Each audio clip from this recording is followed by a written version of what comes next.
The mind is the command center where the script of our lives unfold. Everything we experience and encounter in life is really a consequence of what we've allowed our mind to dwell on. Take for instance, if you allowed your mind to dwell on fear, you can be pretty sure that your life will be controlled by fear. If on the other hand, if you've allowed your mind to dwell on success, on achievement, on ideas that value add, you can experience a very creative, successful and a purposeful life. Therefore, it's very important for us to understand how to maintain a healthy and robust mind. In this short segment, I just want to share with you a few practical ideas in terms of how we could pursue the same.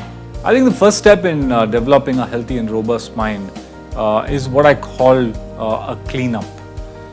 If you look at what the mind contains and constitutes, it constitutes millions of bytes of memories, of emotions, of mindsets, of perspectives, which have accumulated across life.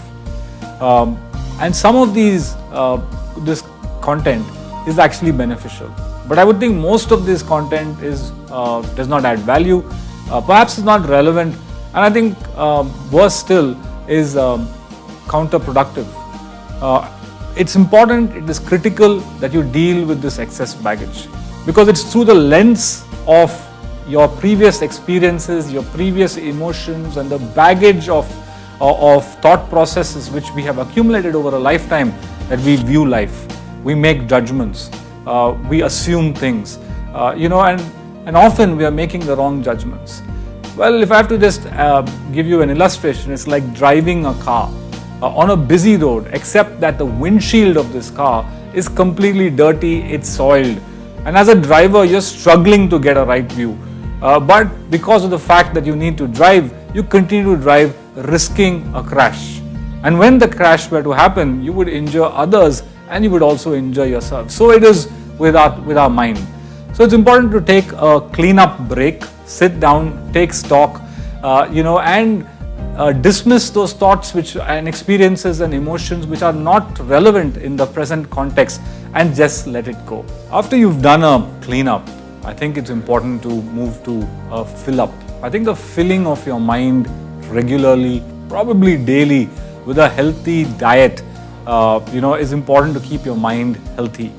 Talking about diet, I think it's important for you to avoid toxins of negativity, high calories of distraction. Avoid yourself of the steroids of negativity, of poor self-esteem, and of defeat. And most importantly, deprive yourself of the poisons of addictions of various types. Instead, it's important to have a daily dosage of nutritious thoughts which will drive you in the direction of your purpose, will add value to your vocation and enrich your relationships. Actually, you'd be surprised if you just dedicate and discipline yourself to read 10 pages, just 10 pages, right, of a value-adding book daily. You'll be surprised at the end of a year you would have actually finished reading 10 good books which should have contributed to your thinking, your ability to understand, and would have made you such a complete person from the perspective of your mind, and you would be making very good decisions. After you've done the cleanup and you've done the filling up, I want to introduce you to close up, right? And what do I mean by close up? You need to recognize that your mind is like a sponge, right? Automatically it just absorbs emotions, it absorbs thoughts, it absorbs perceptions. Well, that's a default way the mind operates. But the good part is you and me have the choice to either accept a thought and dwell on it, or actually reject the thought and dismiss it. That's the good part. While thoughts just come in, but it's your choice completely to dwell on the thought or to actually dismiss it.